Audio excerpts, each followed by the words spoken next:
massive transfer chaos. Russell Martin's job, hanging by a thread as Chris Sutton sharpens the knives, while Ally McCoist drops a Mourinho bombshell that could change everything at Ibrox. Rangers shut the door on Bologna's surprise move for Connor Barron, hold firm on Raskin, and wave goodbye to Cyriel Dessers in a tearful exit, despite him being last season's top scorer.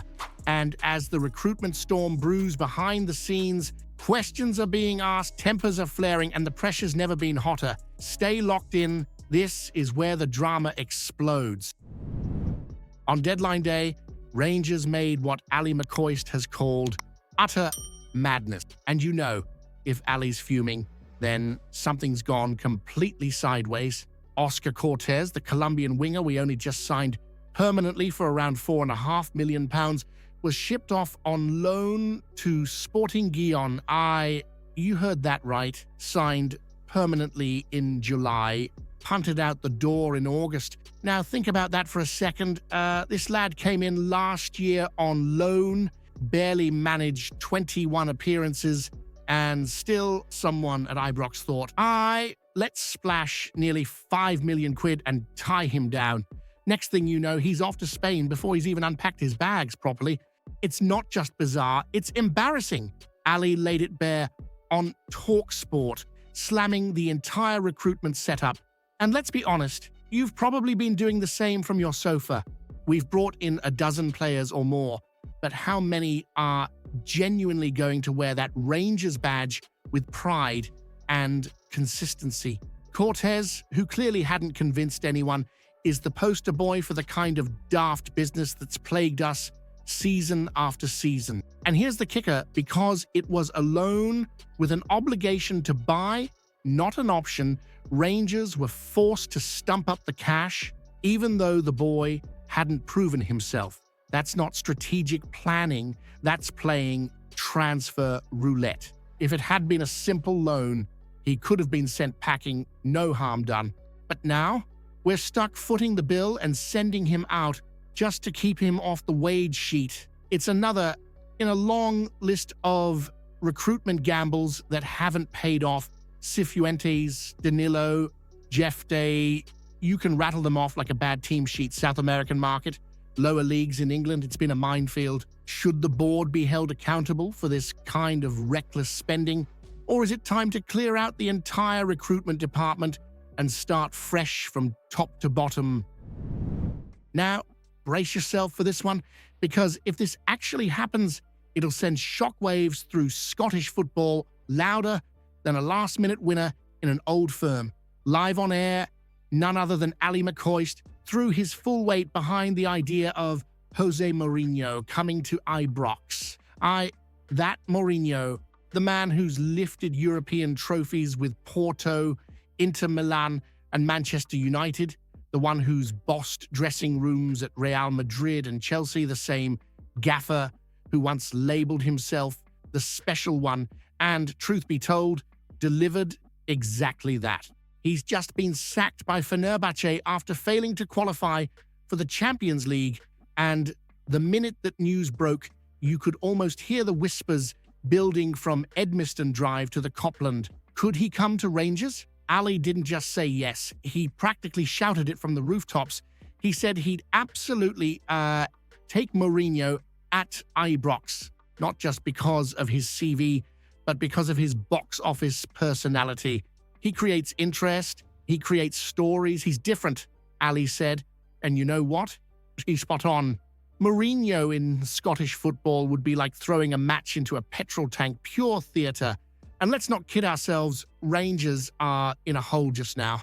6 points off that mob across the city after only 4 games, humbled in Europe by Club Brugge, 9-1 on aggregate. Russell Martin's idea of possession football is giving you less excitement than a Tuesday night in Kirkcaldy, 14 signings made and still no identity, no spark, no fight.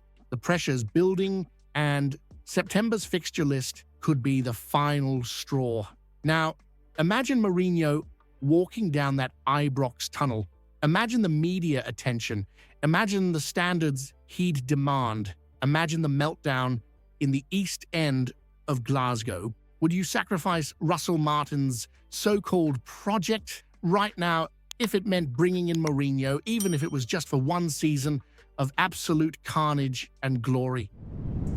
Now, this one came right out the blue, proper bolt from the Italian skies. On deadline day, while most of us were watching the incoming deals tick in, Rangers were quietly fending off a cheeky last-minute approach from Serie A side Bologna for Connor Barron. Bologna. As if they thought they could sneak in at the 11th hour and whisk him away on loan like it was some kind of supermarket sweep. No chance. Barron, who joined from Aberdeen just last summer, has already racked up over 50 appearances in a Rangers shirt, and despite only starting once this season, that dull as dishwater 0-0 against Celtic, he's been a rock in the middle of the park. He might not be banging in goals, but you look at his stats, nearly 90% pass accuracy, 65% tackles won, over 100 recoveries. That's not just tidy midfield work. That's graft, hunger, and intelligence. And here's the bit that matters. Rangers told Bologna to take a hike. No loan, no option, no deal. Because Russell Martin, for all his troubles, clearly sees Barron as part of the spine going forward. With the squad in flux and confidence fragile, losing a player with his engine and discipline would have been daft. In fact, it would have sent the wrong message entirely. And let's not forget, Nicholas Raskin is staying too.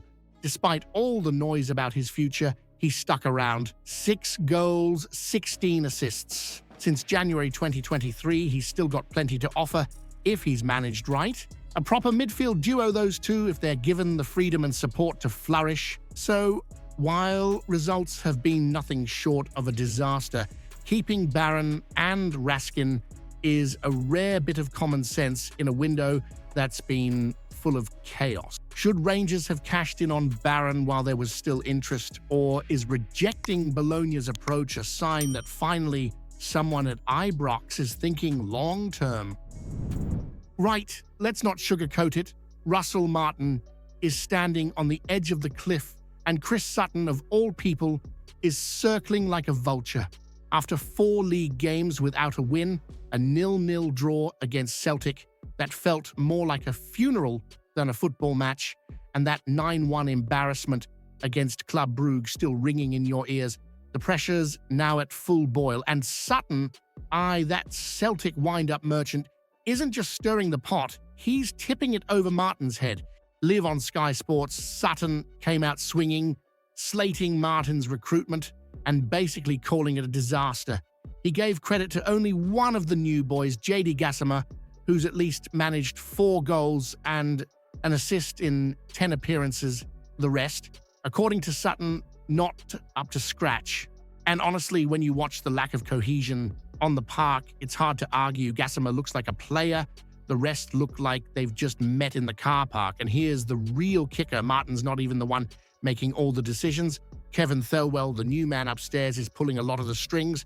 Youssef Chermiti, our biggest transfer in 25 years, was a Thelwell pick. That's your record signing, not even handpicked by the manager? How are you meant to build a team like that? It's like asking a chef to cook dinner with somebody else's shopping list. So the question becomes, how much leash does Martin actually have? If results don't come against Hearts and Hibs, Sutton reckons he's done.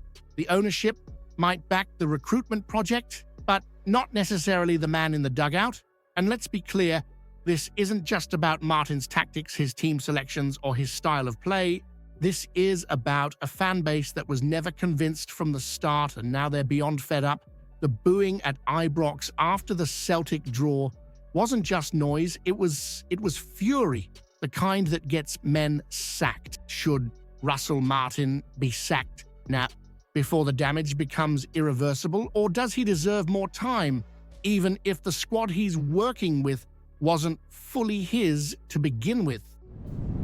Now here's a twist in the tale. Cyriel Dessers, a man who's divided opinion more than a VAR decision at Ibrox, has officially said goodbye. And it's left a few heads turned. On deadline day, Dessers packed his bags for Panathinaikos after 2 seasons at Ibrox, leaving behind a legacy that's hard to pin down. On one hand, he finished as top scorer in the Premiership last season. 52 goals in 116 games isn't exactly a number you sniff at. On the other hand, how many of those were wrapped in frustration, missed sitters, heavy touches, wrong decisions? You could write a book on them. Still, one thing's never been in doubt: his attitude. In an emotional Instagram post, he called it an honor to wear the number 9 at Rangers. He thanked the club, the teammates, and crucially, the fans who stuck by him, saying, "Take good care of the club. You guys are so important." That's not your usual PR fluff. That's a lad who got what Ibrox means, and you could tell his teammates respected the man. From Ryan Jack's simple, "Good luck, mate," to Rabbi Matondo's "Love ya, Bruder," there was real warmth in the replies. That speaks volume, especially when you compare it to the other striker who left, Hamza Igamane, who downed tools and forced his move to Lille. Dessers, he was on the pitch against Celtic the day before. He left, still giving everything. That, in a season where commitment has been paper-thin, stands out like a Union Jack in Parkhead. Now, the baton passes to Bojan Miovski and Youssef Chermiti, one proven in the league, the other a raw gamble, but both will be judged hard and fast because Dessers, for all his flaws, left big boots to fill and even bigger expectations. And here's where it gets properly spicy. Did Rangers make a mistake letting go of a proven scorer in Dessers?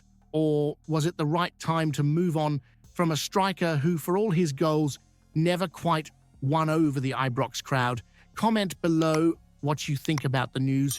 Don't forget to leave a like on the video to help me out. I post videos every day talking about our Rangers, so if you're not subscribed, you're missing out on the latest news. See you soon.